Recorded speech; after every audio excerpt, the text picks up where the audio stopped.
friends, in this video we are going to learn how to fix this issue. Second, area code is not set.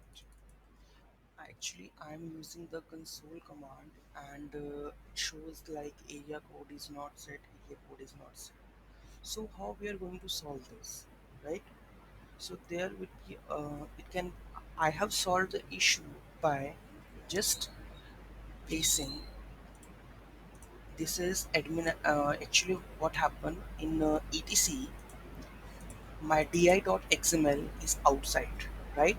So whenever you override admin work, your di.xml should be in admin html, and if you are editing for the front end, then your di.xml should be in front end folder, right?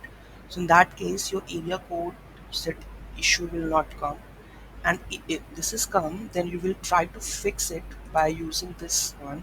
So here you need to put app state you need to put, and here you can set the area code to be area admin html or area front end, right?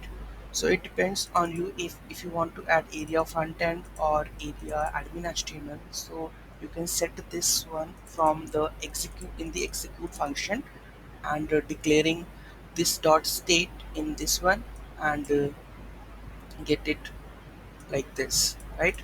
So that issue will be fixed at any cost, right? Thank you so much for watching this video. Have a great day.